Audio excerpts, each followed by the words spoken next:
It's Thursday on the West, Friday on the East. Many are stuck somewhere in between. Welcome to Beyond Reality Radio with me, Jason Hawes, and the always awesome JV Johnson. It's going to take a little bit to get used to you wearing that knit cap on your head right now. Well, you know what? I don't have any hair on my head. No, I know that. So it's like the only insulation I have. Yeah, but you're indoors. I don't care.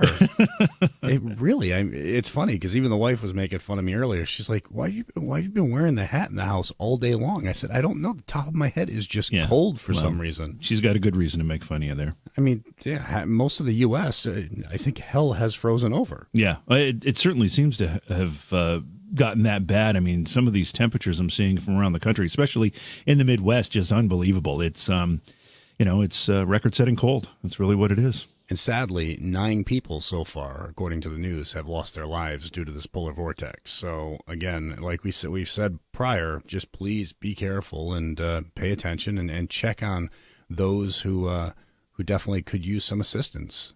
I just feel incredibly bad also for the homeless. I mean, I have seen a lot of people out there really helping. One guy actually went and rented out almost a whole hotel to give rooms to the homeless, and just seeing people with hearts like that, it's incredible. It's amazing. It is. Take care of your neighbors, your friends, your family, anybody that needs help in these very, very difficult times. But the good news is, I suppose, is that it looks like it's going to turn around pretty quickly here and warm up quite a bit. I mean, it's going to be like a 70 or 80 degree temperature swing over the next few days. I know they're calling for like 55 in Rhode Island on Monday, and that's insane. But then again, the other day it was 36, and then 3 hours later we were at 4. Yeah. What do you consider to be a ripe old age? Ripe old age? Yeah. 45. No, I'm just kidding. That's my age now. I don't know. I mean, ripe old age.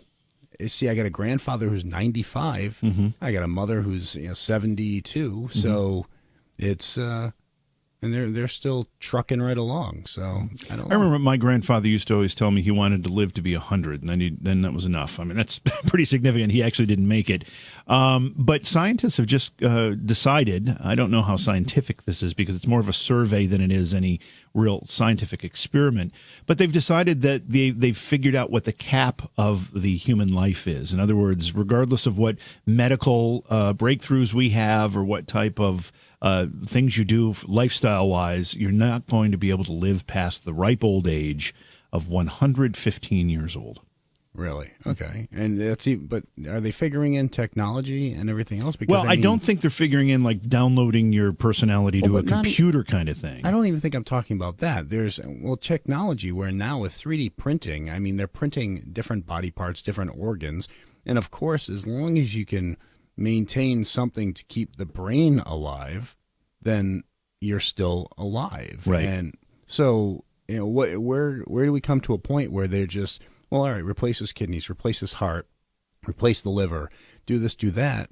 As long as you're keeping pretty much from the neck up going, you're still there. Right. But at the same time, we all know with old age, the brain deteriorates as well, even though it is being fed nutrients and oxygen and things it needs. But it deteriorates too. It's one of the, those cells deteriorate just like all the other ones. So I don't know where they came up with this other than the fact that they did it based on looking at the maximum life expectancy of people around the world. Not life expectancy, I'm sorry, it's the wrong word. How they always say the oldest person alive is, and they give that. They looked at those statistics throughout the world and throughout history, and those numbers haven't budged. Average life expectancy has increased. We've gone from what was in the 40s at one point, now up into the 80s. But the top age, the age where you say, okay, the oldest person in the world is 114 years old, that number has barely budged, and that's where they came up with their conclusion. Well, it's even scary when you look at it where these other countries, their age expectancy is going up, and the U.S., we've been sitting at a certain number for a while, and we're tending to drop a little here and there. Yeah, and if I remember correctly, when that was discussed, there's something to do with actually heroin and some other substance abuse issues that have these narcotics, prescription pain medications that people become addicted to have really affected life expectancy in the United States. Well, and I also think the quality of the food we have here, the preservatives that go into them, a lot of them aren't. I mean, over here, I think that makes you live longer, frankly. Well, you get a few preservatives through your body, keeps things fresh. I mean, but no, I know that there's the whole thing. Like when you go overseas, even chocolate and stuff over there it's more expensive and it's different because they can't use the wax fillers and things of that nature that they use here in the U.S., just like soda and stuff like that. So they definitely think a little better. When I was over filming with Jack Osborne, one of the big headlines in the newspaper was the UK may have to accept the United States inferior milk products because they were running low on stuff. So, I've had milk in Europe, and I'm not going to tell you that I think it's superior to our milk. In fact, I think it's disgusting. I don't know what they do to their milk over there, but you don't have to refrigerate it generally, and it's just it's kind of an odd thing. There's a lot of weird things. I had a Guinness in Ireland, and I paid the price for 4 days after. So it was just because they don't do the pasteurization that we do here in the U.S. Yeah. And it was one of those things where you're dying. You're like, what is wrong with me? But you know what? When you have another episode like that, you might want to talk to a Reiki healer or somebody who might be able to address energy vampires in your life. Like our guest tonight, Lisa Campion, is a psychic and an energy healer, and we're going to talk about energy vampires. And those are a thing. There's been a lot of talk about them lately throughout the last few years. And I'm a firm believer in them because there's always those individuals who are around you, and JV, you know this, who pretty much you could be in a good mood and all of a sudden they're around you and you're in a bad mood, or you just feel just the negativity coming off the person is just draining all the time. And it just beats you up. Some people can walk into a room and they literally suck the energy out of the room. Why are you looking right at me? Because it's the hat. It's still the hat. It's the hat. Okay. Yeah, that's no, but seriously, people can walk into a room and suck the energy out of a room. I don't know if it's because they are doing it intentionally. I don't know if it's a personality thing. I don't know if they're in need of energy from other sources. I don't know, but I think Lisa is going to be able to talk about this and give us some of the explanations and some of the things we can do to defend ourselves against such people. This hat I'm going to line on the inside with tinfoil, and it's going to keep those energy vampires from being able to suck anything from me. Among other things, yes. Yes, exactly. So, hey, if you haven't yet, head over to Facebook.com/Beyond Reality Radio and like that Facebook page for us. Then head to BeyondRealityRadio.com where you can find all the stations we are on across the country, and that list is constantly being updated with new stations being added all the time. You can also download the smartphone apps for iPhone and Android, which allow you to listen live, catch past shows, join the online chat, and more, and that's all free. Or any night we're live, just click the Listen Live or the Listen Live and Chat button right there on the website and listen to the show while on the website. If you download the show from iTunes or anywhere else, just take 2 seconds of your time and rate it for us because it really helps us out, and we'd greatly appreciate that. Yeah, we certainly do. Okay, so why don't we take a break and get our guest on the line so we can start talking about this topic. Again, we are going to be talking about energy vampires with Lisa Campion tonight. And we want to also hear from you all. So, and the phone lines will be open a little later. But have you ever dealt with some sort of an energy vampire? Somebody who walks in and just drains the energy from you or anybody else around. And how do you think they do it? How does it make you feel when it happens? So, and the phone number, again, is 844-687-7669. Again, toll free at 844-687-7669. You listen to Jason and JV, Beyond Reality Radio. We'll be back after this. Welcome back to the program. It's Beyond Reality Radio, Jason and JV. Tonight we're going to be talking about energy vampires. You know, the people that kind of suck your life force out of you? You can't even explain it. There are some relationships, whether especially if it's somebody that you're with every day, a boss, even a family member, a friend, and yet you just kind of lose your motivation, you lose your ambition, you lose these things, and you're not really sure why. And we're not just talking about just people who just thrive on negativity. We're talking about people who just, when they're around, you're just dragged down. And so I think that's mainly what we're trying to cover. Yeah, and our guest tonight, Lisa Campion, is a psychic and energy healer. Her website is Lisa Campion. It's like champion without the H. LisaCampion.com. She's got a book out called The Art of Psychic Reiki.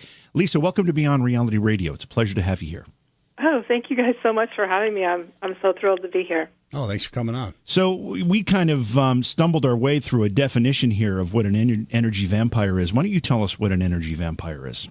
Oh, I think you said it really well in your introduction, that we just sometimes encounter people that really just sort of like suck the life out of us. And I would say that most of the people that are doing it have no idea that they're doing it. And then there's a few kinds of people that really do it on purpose. They're very sort of dangerous, predatory, sort of psychopathic people that really actually do it on purpose and thrive on that kind of behavior and take energy from people. And I mean, as a psychic and an energy healer, I think that mostly we don't have any idea. We're very unconscious of how we impact other people. And maybe we all can have a bad day where we're tired or drained, and we might be, somebody that's taking other people's energy, so we sort of have to watch out for that too. Well, and you said it right. There are people out there. Most people don't realize that they're actually doing this, but there are people out there who are aware of what they're doing, and they try to specialize in it. But there's also groups of people that get together that's main purpose is to do this as well. I know, that was so interesting to me because I'm writing my next book. It's called The Energy Vampire Cure, and as I was doing research for that, I stumbled upon these communities of people who sort of they self-identify as vampires. And some of them are blood drinkers. Some of them say that they, just take people's energy, not their blood. And, I spoke to one of them actually, did a little bit of research for my book, and it was a really interesting sort of lifestyle that they just feel like they can't exist on food and water and air like we do. They have to take people's blood or people's energy. I think that's a very small percentage of people. But there are those out there, and I actually met some individuals when I was in New Orleans. I was down there, and there's a bunch of different types of people that believe they're different types of vampires, like you were saying. But there's actually some that are notorious that refer to themselves as energy vampires, and they'll notoriously, as a group, head into some of the bars down there in the French Quarter, and spend time in the bars with each other, and believing that they're drawing energy from all those people in there. Yeah, I know. It's such an interesting kind of subculture of people, and it's hard to know what to think. Like I'm sort of anything between consenting adults, I guess. If that's really how you feel and nobody's getting hurt, I guess so. It's not really my cup of tea, and I'm more interested in teaching people how to protect themselves, how to manage their energy, how to spot an energy vampire, how to keep themselves full so we don't inadvertently become that way. I think it's kind of something that up until really recently we've been really unconscious about. It hasn't been part of our conversation, in really in any way. And it is becoming part of our conversation now in more of a mainstream way, and I think that's an opportunity for all of us. Lisa, does a person have the ability to morph into an energy vampire? Is that something you're born with? I think the super predatory kinds, the real psychopaths, sociopaths, severely narcissistic people, it is something that they may be born with. And lately there's been a lot of, research and scientific research on why people become psychopaths. And they've done, brain analysis, brain dissection of people who are psychopaths, and they really find something is developmentally different, or some part of their brain develops in a different way. It seems to be they're born that way. And that I think that's true for this. I think it's like 0.5% of the population. Thankfully, it's pretty small. Who really we could sort of categorize in this personality disorder spectrum of people who are just extremely predatory, psychopathic people. Those are the really, really scary ones that we have to watch out for. The rest of the energy vampires that I think fall into the needy kind of energy vampire, that's maybe something that's like a habit we learn or a way that we fall into that I think can be reversed. It can be changed. And I think any one of us can come on hard times, like I call them situational energy vampires, that we're having somebody passed away, or we're dealing with a major health issue, or we're going through a divorce. There's some powerful trauma that we're dealing with in our lives that temporarily drains us from our energy, and then we kind of glom onto other people to try and get some of that back. We're talking with Lisa Campion tonight. We're talking about energy vampires. We're also going to get into her work as a Reiki instructor, a psychic, an empath. There's a whole lot of things we're going to talk about with Lisa tonight. Yeah, and we're also going to be taking your calls a little later in the show. The phone number is 844-687-7669. Again, toll free at 844-687-7669. You're listening to Jason and JV, Beyond Reality Radio. We'll be back after this. Welcome back to Beyond Reality Radio with Jason and JV. Our guest tonight, Lisa Campion. We're talking about energy vampires. You know, the people that, whether it's intentional or not, seem to just draw your life force out of you. And, you know, one of the, I guess, very important questions, Lisa, would be when that life force is being drawn out of you, other than feeling maybe blah or even depressed or lacking energy, what are the other effects on you as the person who's the victim of this?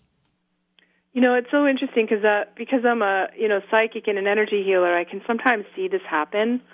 And I noticed that it often comes out of our solar plexus, so out of our belly.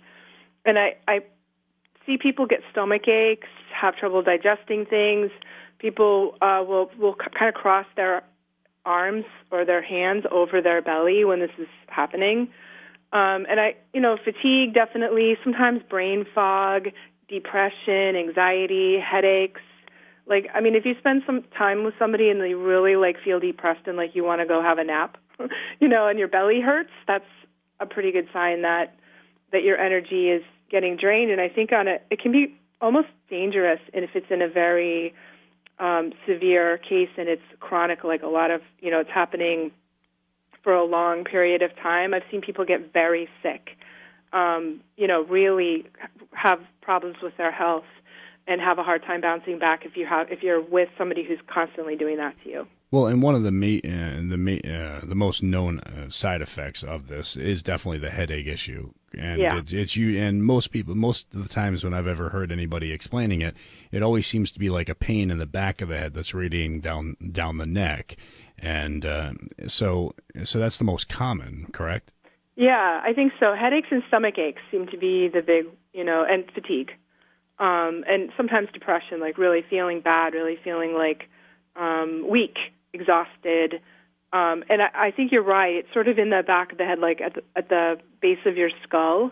There's also an entry point there. And I see that very frequently with people that have encountered sort of the spirit versions of energy vampires, because, it's not always just people. Sometimes we run into this, non-physical beings, spirit beings. They often attach right into the back of the neck. We know this is not a physical phenomenon. In other words, one of these energy vampires doesn't have to be touching you to be drawing this force from you. Does that make it spiritual, or is it telepathic? What's the connection? I think it's energetic. So we have this life force energy. And that's kind of why I see it this way, because I'm a Reiki practitioner and a Reiki teacher. So Reiki is sort of this universal life force. It's sort of the chi or the life force energy that we all have, and that's really what they're taking. They're taking our life force. Of course, they're also can be taking our time, our attention, our money, our resources. Like there's physical things, those kinds of things they can take too. But what they're actually draining out of us is our life force energy, and I think that's why we feel fatigue when it's happening. So how do we spot one of these folks? I mean, other than, maybe experiencing the symptoms, but those symptoms could be, illness. It could be something else as well. So we're not entirely sure. How do we know when an energy vampire is affecting us? The super predatory types are very hard to spot because they're very shape-shifty. They're like if you think about like a very practiced con man, or con woman, they kind of roll like that. So they can be charming, good-looking. They can really play you. They can, almost if it's like with that kind of, it's too good to be true. And then you get to know them after a little while, and then all of a sudden they need money, or all of a sudden they're, they're become very controlling. That's usually it's. So you're defining my children, by the way. I just want to make sure you understand that, especially when it comes to they need money all of a sudden. Just want to be clear. Yeah, I get that. Yeah, I think so. So they're almost too hard to spot until it's too late. Oftentimes, I think our friends will have like a better beat on that than we do, because the predatory type of energy vampires are very canny. They're very psychic. They have this like ability to find out what we need, what we're looking for, where our weak spot is, and shapeshift in a way to become that person, like a con artist, Now, and the needy vamps, the needy ones who are super, like they're just tired. They have they're sick, or they can't quite function in their life without help. We notice them often because they're very negative. They can whine and complain a lot. They don't they're not often interested in actually solving their problems, so they often tell the same story over and over again. They're going to tell you about their terrible relationship or their horrible mother or something and it can be really a problem that they're having, but they're a bit addicted to the victim quality that brings them, and the victim attention that gives them, and they're not invested in changing. So you might be on the phone with them for an hour and you're hearing the same story you've always heard, and they're not actually interested in changing or taking your advice or following through. That's a really good way to spot sort of the needy type of energy vampire. So why are we hearing so much these days about energy vampires compared to, 10 years ago? I've been asking myself that question too. I think it's maybe a topic whose time has come, and I also think that people are becoming more sensitive. So there's more talk about empaths, People are discovering that they're an empath or that they're sensitive, and that's really hitting the mainstream in a big way. And really there's kind of this dance between the empath and the energy vampire. So if the energy vampire is looking for food, they're often looking for an empath. For a highly sensitive person, I think empaths are really caring, gentle-hearted people. They're often drawn to working in the healing profession or helping other people, and they tend to have very weak boundaries. They have this sort of spongy kind of energy field. That's why we call them psychic sponges. So there's kind of a natural, tendency for these two to encounter each other. So as empaths are waking up to their capacity, their ability, their sensitivity, and going, oh my God, I'm an empath, almost the next thought you have is, and who are these people that are taking my energy all the time, and why is that happening to me? So it's not that there's more energy vampires than there were 10 years ago? It's just more like you were just saying then? Yeah, I don't think there's more. I think that this is something that's always been there. It's just somehow hitting our consciousness now as people are becoming more aware of. It's like okay to talk about being an empath, that nobody even knew what that word was 10 years ago. Or we're sensitive. It's okay to talk about being sensitive and psychic and being a healer, And those are the people that feel very often impacted by vampires, energy vampires. Lisa, do energy vampires have to be human? Are energy vampires ever in the form of a non-human entity or a demonic entity, or can they even be in animals? Yes, all of the above. So I'd see non-human energy vampires really frequently on my clients, and they're it's just common to find them, especially in people who are like addicts. I think that addicts, especially people that are addicted to very hard drugs, are very they're like entity magnets. They tend to have a lot of entities on them, and entities by nature, the ones that I've worked with, are parasitic. That they don't know how to get energy on their own, so they attach onto a human host like a parasite, and that's exactly what an energy vampire is. So I think it's frighteningly common. Most of them are not demonic. I think truly demonic, thankfully, are pretty rare. I mean, they're definitely out there, but they're more rare in my experience. And I do think animals too. In animals kind of fall into two categories. They're like naturally energy giving and naturally energy taking, just like people. Well, and a negative entity, a demonic, is, just by just its nature is pretty much to be some sort of an energy vampire, right? That's because right. its main goal is parasitic. its main goal is to pretty much break you down in all aspects. That's right. So they would fall now, but there's different types of these energy vampires that you talk about, and I believe you listed there's 3 different types. Can you tell us what those are? Yeah. So there's the predatory type. That would be this highly narcissistic, psychopathic kind of con artist type that that we've been talking about a little bit. I think that they're about 0.5% of the population. They're very dangerous people, and fortunately they're not so common, but we really have to watch out for them. Those are the ones that are so charming. We don't always see them coming, and they don't, the definition of a psychopath is that they don't have remorse, so they're remorseless. They'll take your energy, they'll take your money, they'll drain every resource out of you and sort of without remorse, let you go and find somebody else, to do the same thing to. Those are the ones that I think we really have to be careful about. Then there's the really needy type people, sort of victim people who I don't think they wake up in the morning and say, well, how can I suck the life out of you today? They're just so identified with being a victim and so needy in a way, like they feel empty on the inside and they're just kind of desperate for time, for attention, for whatever it is that you can give them. Mostly they want your attention and your time and your physical energy, like your chi, like we were talking about. And then the last, they're much more common. That's most likely the kind that you're going to encounter. And then the last kind is the situational energy vampire, which is like maybe any of us going through a hard time when we're down on our luck might temporarily be so, in such bad shape that we become that way until we kind of find our feet again.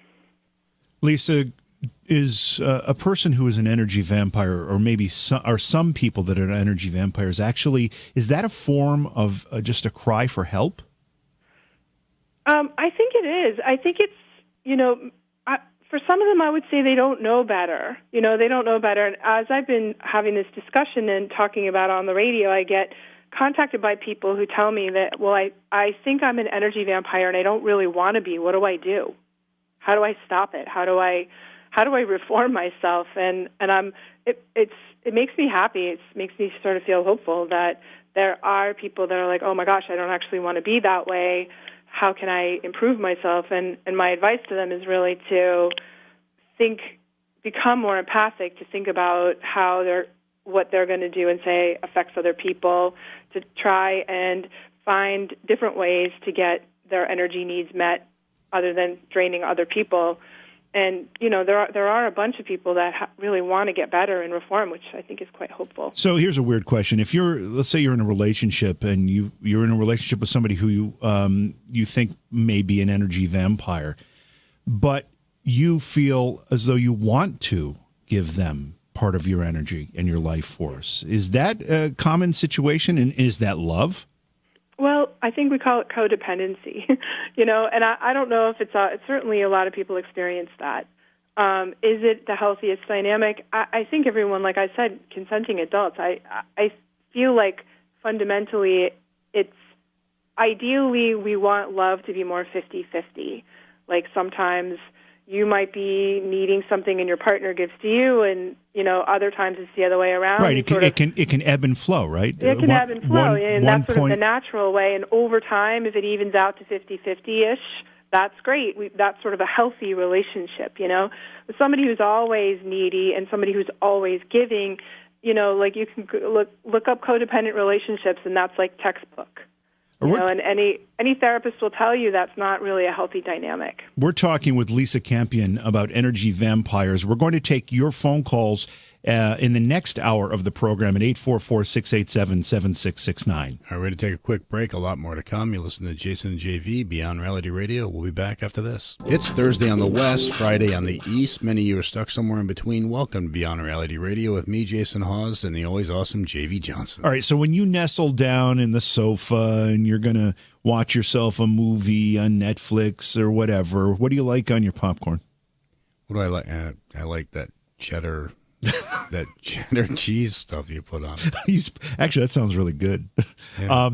I always buy it when I go to the movies, the cinemas too. Yeah, cheese popcorn. Yeah, it's just a cheese topping. Are you talking about? Is it like a powder sprinkle, or is it like a cheese sauce? No, just a powder sprinkle. I couldn't do cheese sauce; it would kill me. That'd be weird. Just a powder sprinkle. But you know what people are using? First of all, I do salt and butter. I mean, and I've actually gotten into a habit where I air pop some popcorn almost every night after the show and throw some butter and salt on it. I did too until I realized how many calories there was. I know. But people have been highly recommending, and it seems to be trending, to put soy sauce on your popcorn. Soy sauce? They said like sushi type soy sauce? Yeah, like Chinese restaurant soy sauce. They say low that sodium. Yeah, they say it turns out you should be drizzling it with soy sauce. It sounds weird, but it adds a savory flavor that pairs perfectly with popcorn. They say prepare popcorn, whether you do microwave or however you make it.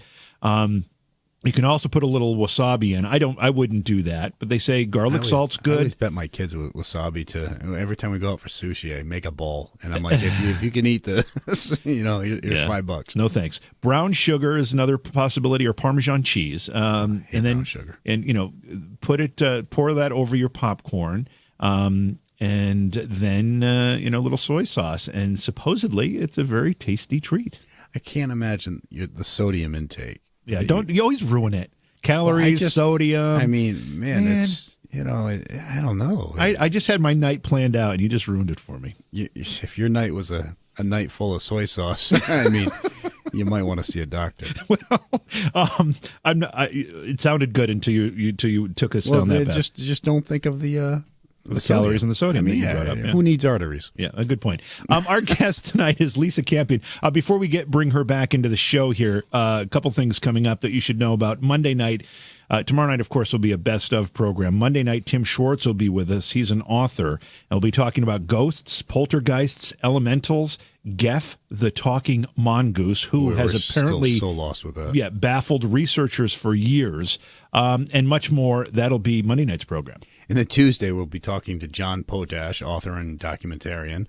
We'll be talking about his newly released film, Drugs as Weapons Against Us, the CIA's war on musicians and activists. We had John on in the past, and let me tell you, initially when we were getting ready to have him on, Jim, we were like, what is this going to be about? Yeah. But by the end of the show, we were just locked in. I mean, it was an incredible show. Yeah, it was a great discussion. Crazy the amount of stuff that he'll be able to talk on, and then also the second hour we'll have Rhonda and Dwight Hull, paranormal researchers, psychic mediums. We'll be discussing their new book, Conversations with Spirits of the Southwest, a continued journey into the paranormal. So make sure you tune in. It's going to be some great shows. Yeah, great stuff coming up. Again, tonight we're talking with Lisa Campion. By the way, we do have some people waiting on hold to chat with our guest tonight. So thank you for being patient. We will get to your calls. If you're trying to get through, the number is 844-687-7669. So, Lisa, first of all, I have to ask you this, because I don't know where you're located. Are you in the freeze zone, or are you in someplace a little warmer? Well, I'm in New England. Oh, you're in the freeze zone. Yeah. We're slightly frozen. We're not as frozen as the deep freeze in the Midwest. Well, I'm in Rhode Island, and it's pretty darn cold here. Yeah, so we're neighbors. Oh, so yeah. All right, let's see here. Let's go to the phone lines. Let's take a listener call to start out this hour. This is Ethan in Florida. Hey, Ethan, welcome to the program. Hey, what's up? How you doing? Good. Welcome to the show, Ethan. Hey, how you doing? All right, so I have this suspicion that I dated actually one of these energy vampires, so-called. And one thing that I noticed, just myself, is like poor social skills, like always needing something, always has a sob story for everything. And I was just wondering, like, is that typical? Like, what are the signs that you're dating, like, a so-called energy vampire? Well, it sounds like you got one of the needy ones. A really predatory one would have excellent social skills in a scary kind of way. But if you have somebody that's really needy, that never has money, that always has a problem, that has a lot of anxiety, you've got somebody that's probably pulling on your energy pretty hard. Oh yeah, for sure. I mean, like, I'm relatively young. I'm 22, like, for the record. But I took on $1,500 worth of credit card debt, like, dating this person, because like they always needed, like, I had to basically sustain them, for an extended period of time.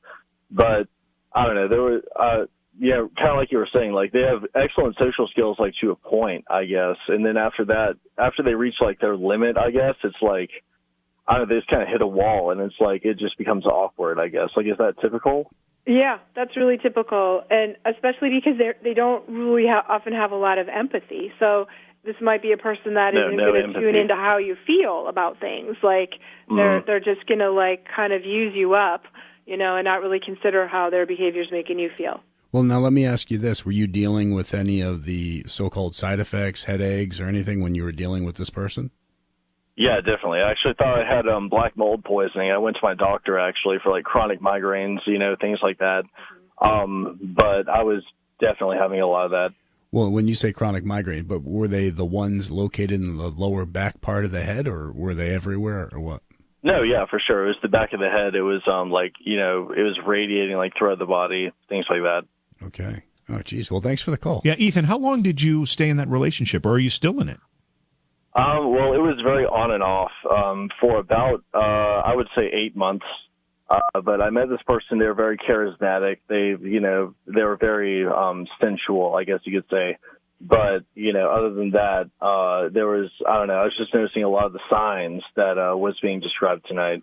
Well, now let me ask one more question, not to be personal. Did you break it off, or did it come to a point where you were unable to assist them any further, so they just sort of disappeared out of your life? Well, honestly, I was unable to assist them anymore. But, like, when you're in a relationship with a person and, like, I don't know, I'm a very outgoing person, I guess you could say, where it's like, I guess if I'm able to help a person, I feel like I should, one of those type of deals. Totally. But I guess that makes me susceptible to this sort of situation. Yeah, but it was that sort of for an extended period of time, and then when I noticed that, like, I couldn't help anymore, I was like, hey, I'm tapped out. I cannot do this anymore. I'm just gonna have to break it off because you're needing things that I can't provide, and I feel, I don't know, I guess kind of shitty. So whoops, I can't say that. Yeah.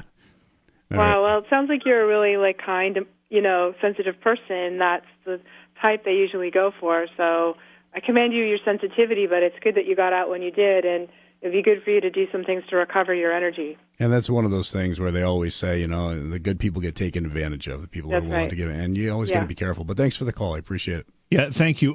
So let's then change the line of conversation to how you can protect yourself, I guess, or if you're in a relationship like that and you recognize it's happening, how do you get out of it, or can you change the person? What's the best path to take?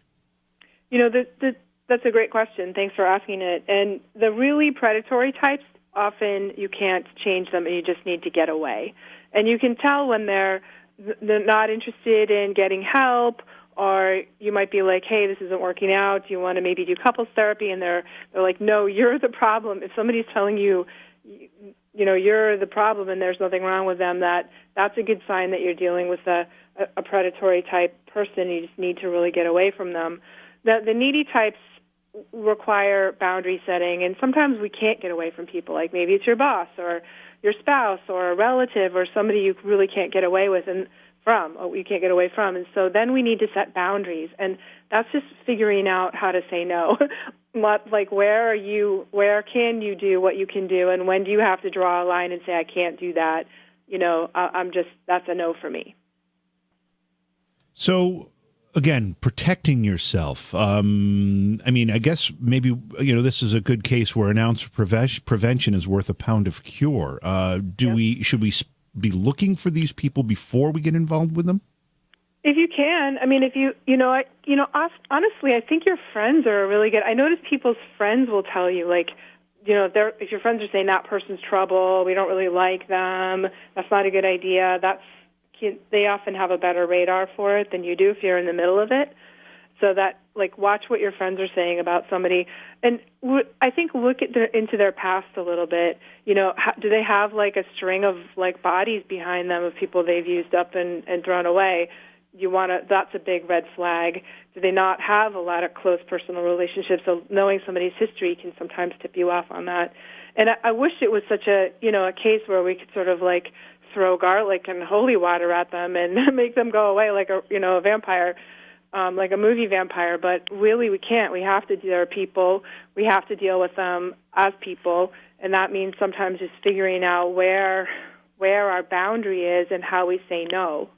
Like, I'm not going to do that. I'm not going to go into debt for you. I'm not going to, spend that hour on the phone with you. And a lot of times when we hold a firm boundary and we stop feeding them our energy, they wander off and find somebody else who will.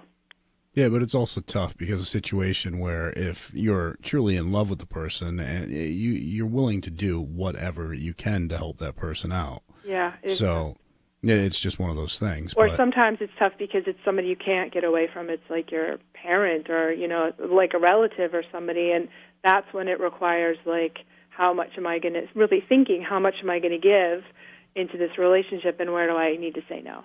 We're talking with Lisa Campion tonight about energy vampires. We're going to change the topic of conversation when we come back from the break, but we will still take your phone calls at 844-687-7669. Yeah, so if you've had an experience with an energy vampire, you believe you're an energy vampire, give us a shout. We're going to take a quick break, a lot more to come. You listen to Jason and JV, Beyond Reality Radio. We'll be back after this. Welcome back to Beyond Reality Radio, Jason and JV. Our guest tonight, Lisa Campion. Check out her website. It's lisacampion.com. She got a book out. It's called The Art of Psychic Reiki, and we've got a kind of a short segment here, and I want to jump to the phone lines, take another listener call, Lisa. This is Victoria from Wisconsin. Hi, Victoria. Hey, guys. Long time no talk.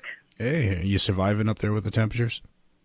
Yes. It is about -11, not counting the wind chill. But, yeah, we're surviving. Ouch. You well, guys? Yeah, well, I mean, it's summer for us compared to what it is with you right now. So, yeah. So you're Wow, on. yeah. You're on with Lisa. Go ahead. Okay, hi, Lisa. Hi, honey. How you doing? I'm good, thanks. How are you? Good. I guess my main questions, there's so many I have.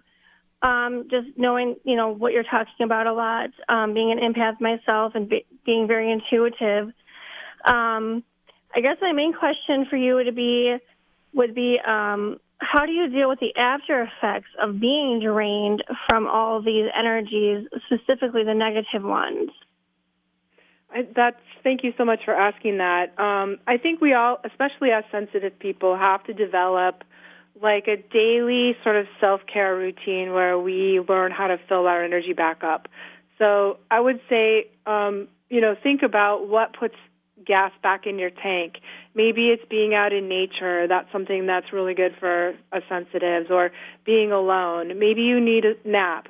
I like to get in a bathtub with a lot of salt in the water, like a salt, sea salt. I find that to be very filling and clearing when my energy's like stressed from being around somebody that's really draining. We need to like eat properly, and prayer, meditation, yoga, Reiki, all these, like any kind of spiritual practice. So I think it's kind of, and also play, fun, creativity, hanging out with our friends. There's all the activities. You could make a list of everything that puts energy back in your system, and do some of that stuff every day. That sounds a lot like a lot of things I try to do or, think of doing. I just don't get to all of them, unfortunately. But definitely a lot of the things I do try to do for sure. And, like one of the main things I would say is like, if I'm around people, like I just pick up on people's emotions so easily, and even animals. And sometimes I just don't know, like, if I'm right or not. Sometimes I feel like I'm crazy. Like, am I just making this up in my head? And they look at me like, like I am crazy. And I feel like I know what I'm thinking, what I'm feeling, but it's just sometimes it's hard to come across people of like, what I'm trying to portray as trying to help them. But I totally get everything you're saying really about common. how to, it's really normal for people who are empaths to think they're crazy. And I would say when you're around a lot of people, you want to make sure you have your bubble on. Like make your energy bubble really strong. That sort of light that surrounds you, and you're inside, and other people are on the other side, and no one can get in without your permission. That's really good. And I would say you need to learn to trust yourself. That if you're feeling something, chances are very good you're right. And if you're not sure, you can ask them, like, are you really sad? Do you have a pain in your back? Ask them until you get confident in your ability. Victoria, thank you for the phone call. We're just out of time. We're going to have to go to break here, but we appreciate you calling in. We've got about 30 seconds, and I wanted to mention, Lisa, you've been doing this for some time, like 20 years or so, right? Yeah, long time. Yep. What got you started? I started working when I was 19, and I don't know why. You just do stuff when you're 19 that you think you can do. And I was pretty psychic as a child and did a lot of training back in the day, and I really wanted to help people. And do you feel like you have? I do. I do feel like I have. And people like our last caller, that goes right to my heart of like those are the kind of people that I like to help. And, I don't want people like that to think they're crazy. I want them to know they're supported and that they're for something. They're meant to be healers and use their gifts to help other people. Awesome. Well, the number is 844-687-7669. Again, toll free 844-687-7669. You listen to Jason JV, Beyond Reality Radio. We'll be back after this. Welcome back to Beyond Reality Radio with Jason and JV as we continue our conversation tonight with Lisa Campion. Don't forget, tomorrow night is a best of program on Beyond Reality Radio. Monday, Tim Schwartz will join us. He's an author, and we'll be talking about ghosts, poltergeists, elementals, and Geff, the talking mongoose, who has baffled scientists for years. And is baffling JV and Jason right now, too. Right now, I'm very baffled. And then Tuesday night, our first guest will be John Potash, author and documentarian. We'll be talking about his newly released film, Drugs as a Weapon Against Us, the CIA's War on Musicians and Activists. And so make sure you check that out. It's going to be a great show. And in the second hour, we'll have Rhonda and Dwight Hull, paranormal researchers and psychic mediums. We'll be discussing their new book, Conversations with Spirits of the Southwest, a continued journey into the paranormal, speaking with the spirits of the Southwest. So make sure you check it out. It should be some great shows. Yeah, we've had both of those guests on, I believe, or all three of them, I guess, at one point. So it'd be nice to revisit with them. Tonight, again, we're talking with Lisa Campion about energy vampires and more. Her website is lisacampion.com. It's like champion without the H. And her book is called The Art of Psychic Reiki. And I want to ask you about that, Lisa. What is psychic Reiki versus regular Reiki? Well, what I noticed, because I'm a psychic and a Reiki teacher, what I noticed was that when people learned Reiki, if you have psychic ability or you're an empath, Reiki brings it out. So it really will open up your psychic gifts, especially Reiki level 2. So there's 3 levels with Reiki. People, when they go through level 1, they become more sensitive and empathic. When they go through level 2, if they have psychic capacity, it really opens. And after teaching Reiki for 20 years, what I noticed was that was scary for people. Like I had somebody come to me, one of my students, and say, I stopped doing Reiki because I was starting to see things, and it was freaking me out. I was seeing colors around people, and, I think somebody's dead mother came into a session, and it scared me so much I never did Reiki again. And I thought that was sad. Like, what she really needed was training. She needed training in both Reiki and also how to manage the psychic gifts, because I think they're a really great asset for a healer to have that stuff. Let's jump to our phone lines again. This is Audrey in Kansas. Hi, Audrey. Welcome to the program. Hi, guys. Thanks for taking my call. Oh, thanks for calling. My question is it possible to be both at the same time? Great question. Both, an empath and an energy vampire? Yeah, and the reason is because I feel I'm an empath. I'm constantly worrying about people, taking them in, taking in animals. I mean, I know I have a heart of gold, but then when I stepped on, walked over, of course, you meet your friends or family for lunch or something, and they go, how's it going? Well, then you tell them, and you feel like you're sapping their energy. Yeah, so it is possible that might be true for you. So sometimes empaths who get really, really, really drained can actually sort of turn around and become, kind of an energy vampire themselves. So it's not uncommon. And I do think that if that's the case for you, it would be really working on making sure that you're filling yourself, that you have good boundaries, so don't let your tank get to empty, because it's when your tank is at empty when that's going to happen. Yeah, I don't want that to happen. Yeah.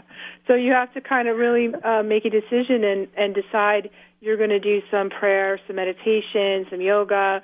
You're going to, do what you need to do to keep your tank full every day so you don't get so depleted that you now become an energy vampire. Right. Okay, well, thank you so much. Sure, Thanks for calling in. Yeah, thank you, Audrey. Lisa, I want to talk about souls for a second because you a lot of the work you do with your clients is directly related to and directed to that person's soul. Tell us about the soul. What is it? Why is it important? And how do you communicate with it?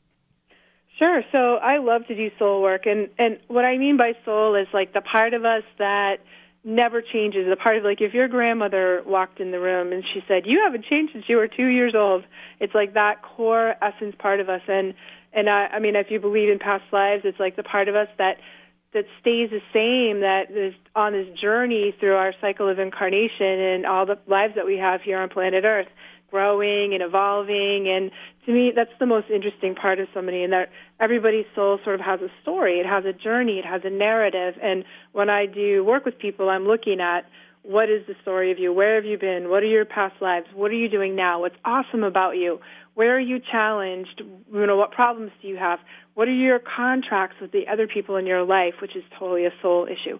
What's your life purpose? What are you meant to do here? And where are you going in the future? This is all soul stuff, and that's what I really like to work with people. Do you, when we talk about soul in that sense, I'm a little unsure if you mean it in the mystical sense, in almost the religious sense? Well, I kind of. I mean, it's like if you have a body but you're more than a body, you have feelings but you're more than that. You have thoughts but you're more than that. What is that more than? That more than is your soul. It's this enduring part of you that is bigger than just the person that you are right now. Like who the part of you when you die and you cross over and you go to the other side, that part of you. Yeah, and you mentioned, and you've mentioned it a couple times actually, past lives. How does that play a role in all of this? For me as a psychic, it helps me understand people. So when I do readings for people, I often look at their past lives because I think they're quite interesting, and they can tell us a lot about who we are, tell us where we've been, what might be stuck or what we're carrying in from our past lives that we're still working through in this lifetime. So sometimes I see issues that you just can't work through no matter how hard you try, and if we go back and do some past life work, we can sort of fix it or resolve it in a way that will change your life in a better way this time around. So that's what I think. That's how I see things. When a person is having some difficulties in their life, whether it's something that they've brought on themselves or it's coming from someone else due to a relationship or whatever it happens to be, at what point do you recommend that they seek this kind of assistance? I would say, anytime when you feel like you're over your head, if you can't figure it out yourself, and I think we all need outside help. I do. I have people, that I work with when I can't see what's going on in my own life. We all need other perspectives. We all need a helping hand. We all need people to support us in different ways. So I think if you're going through a crisis, if you're in the middle of a transformation, things are changing in your life, or if you're really stuck and you can't figure out how to move forward, those are times when I think it's good to find somebody to work with. And I'm sorry, go ahead, Jen. No, all right, I was going to ask you, because we were talking about you doing this for about 20 years. Did you say you started with Reiki?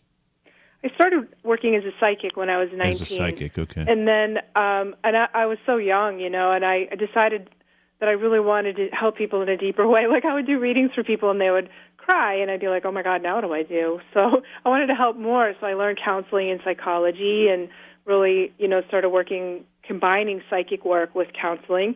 And then about 20 years ago, I wanted to address the energy field, and I was seeing things that were happening in people's body. I wanted a way to kind of get into the body, and that's when I learned Reiki, and also, which is a form of energy work. And I've studied other kinds of energy work. So when I work with people, I usually combine all of those things, some psychic work, some counseling, and some energy work.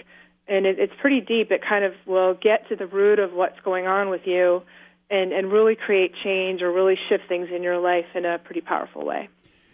Getting back to the whole energy vampire aspect, I've heard some people have claimed that they're energy vampires, but they also claim that it's an addiction, that it becomes an addiction after they've done it for so long. Is this something that you've heard? Yeah, I have heard that. And it is often likened to an addiction. So definitely the people that are sort of consciously choosing that lifestyle will often say that it's like an addiction. And I think that people who are unconscious energy vampires are a bit addicted to it too. So if you think about addictions, like we go to addictions when we feel empty on the inside, when we have like a hunger really inside of us or an emptiness inside of us, and what might be drugs or alcohol we go to, or food or shopping, or I don't know, playing on the internet, all the things that we do now that sort of fill that empty space inside of us. And taking energy from other people is a really big way that we do that, all of us, and some people do it more than others, and I think it has that addictive quality that we can get into when we feel empty and hollow on the inside and we don't know what else to do. Okay, and in your writings, you write that, the easiest time to actually get drained by a psychic vampire is actually during sex. So yeah. How can you protect yourself, or how do you see that before it happens? Well, I think we have to be careful about who we choose as partners, and we're so vulnerable when we're naked, we're like really deeply sharing energy, we're kind of opening to each other. And that's why I'm asking, because honestly, if you don't lose energy during that, I think you've done it wrong in the first place. Right. Yeah, exactly. So, so we have to be mindful about who our partners are, and I think probably everyone's had an experience where you feel really like used or drained or terrible afterwards, and we've also had experiences where we feel really like loved or revered or awesome afterwards. And if you're chronically in a situation where you feel worse afterwards, or like, why did I do that, or does that person doesn't care about me, I feel totally used, that's an opportunity that you probably got drained. You probably get somebody took some energy from you when you were doing so that. More of an emotional type drain. Yeah, definitely an emotional drain, but also a physical drain, So, we just have to be very careful that we're choosing relationship, like, lovers and sexual partners that are loving, caring, supportive, at least respectful, and not really allowing ourselves to be used that way. As we kind of wind down the conversation about energy vampires, and you may have touched on these during the course of this discussion, but what are your top 3 psychic self-defense techniques? I think my first one is we talked with one of the callers about sort of using a bubble, So just it's simple, and it really is effective. So imagining that you have a bubble around you, that you have a screen, kind of like you're inside something that people can't get. I think, interestingly enough, putting your hands over your belly, putting your hands over your solar plexus or your arms, crossing your arms there if you feel like somebody's draining your energy, because that's a place where people take. So cover that up. If you feel like you're around somebody that's taking your energy, don't look them in the eye, because the eyes are a very strong connection point. So if you cover your belly and you don't look in their eye, you can, we can sometimes really eliminate that feeling, and then be inside your bubble. And then I think use your intuition, follow your instinct. If you feel uneasy around that person, or you feel uncomfortable around somebody, follow that. Because a lot of times, I'm sure you've had that experience where your gut is telling you that that's not a good person for you to be around, and your mind kind of gets in the way and says, "What are you talking about? That's a fine person. Everybody else likes that person. Why?" what's the matter with you? And then we override our intuition, and that gets us in trouble. Some people that just give you the creeps or this off feeling. Pay attention to that. Okay. Because that's good information. You have, you said you have another book that you're working on. What's that book about? I know you gave us an idea in the beginning of the discussion, but what's it about, and when is it expected to be published? It's called The Energy Vampire Cure, and it's about this topic, really digging deep into everything that we've been talking about tonight, and I guess it'll be done when I'm done writing it. So I'll soon, I hope, by probably 2020, it'll be available. We've given the website out. It's your name, lisacampion.com. Where else would you like people to go to get more information about you, your work, what you offer, and, of course, your book? My book's available on Amazon or, Barnes & Noble, any of those places. And you can find me on Facebook, find me on Twitter, and Instagram, any of those social media outlets. And my website, is probably the best place to go. Well, Lisa, thanks so much for coming and hanging out with us. It's been a pleasure, and we definitely got to talk to you again at some point. Oh, I hope so. It's been great fun for me, too. Well, stay warm in this New England winter, and we'll talk to you again. All right. Thank you so much. All right. Yeah. All right, so we're going to take a quick break, come back and wrap things up. You're listening to Jason and JV, Beyond Reality Radio. We'll be back after this. Okay, a little popcorn with some soy sauce and sit down and watch something. What? And some hardened arteries, and you're ready to go. Soy sauce. Is soy sauce bad for you? I mean, it's got some sugar in it. I know that. I know anytime we go for sushi, I request the low sodium soy sauce. Yeah, the sodium is there. You're right. A lot of sodium. This whole energy vampire thing, I as I'm listening to Lisa talk about it and I'm weighing, how it affected my life or it affects my life, I think I've determined that I am both a energy vampire and a victim. I think I am an energy vampire of myself. Doesn't that just create a circle where you're constantly giving yourself energy and then taking sucking it away? Yes. So it's kind of like a solar panel. Yeah, it's a perpetual motion machine. That's it. Yeah. So I'm okay with that. That's it, actually. Hey, whatever works for you, man. Yeah, I'm here to support you. Thank you. You're the best. So best. So anyway, can you believe we're into February already? February 1st for most of the country right now. Yeah. Yeah. Man, we're in 2019 and the year is already ticking away faster than last year did, which was fast enough. Yeah. Well, I'd like it to get straight to like June. Well, I mean, we could rush the part and maybe go into mid-April and then slow it down again. I'd be okay with that, I think. Yeah, no, that's fine. As long as we can get through this cold, this brutal cold. Yeah. I don't mind 50, 60 degrees, but you know me, I love the summer. Yep. But definitely a big shout out to Lisa Campion for coming and hanging out with us tonight and talking about these energy vampires and all different types of them. And make sure you tune in. We've got some, tomorrow, of course, is a best of. And next week, we got some great shows coming up as well. We got Tim Schwartz on, author, and also International Man of Mystery on Monday. And we'll be discussing ghosts, poltergeists, elementals, Geff, the talking mongoose that's baffled researchers for years. I have no idea. And so much more. And then Tuesday, we're going to be talking with John Potash, author and documentarian. We'll be talking about his newly released film, Drugs as Weapons Against Us, the CIA War on Musicians and Activists. So, and that's based on the book, Drugs as Weapons Against Us, the CIA's murderous targeting of SDS, Panthers, Hendrix, Lennon, Cobain, Tupac, and other leftists. So, a lot of different things to check out there. If you haven't yet, head over to facebook.com/Beyond Reality Radio. Like that Facebook page for us. Then head to BeyondRealityRadio.com. Find all the stations we air on across the country. Download the free smartphone apps, which allow you to listen live, catch past shows, join the online chat, and more. Or any night we're live, just listen right from the website by clicking the Listen Live tab.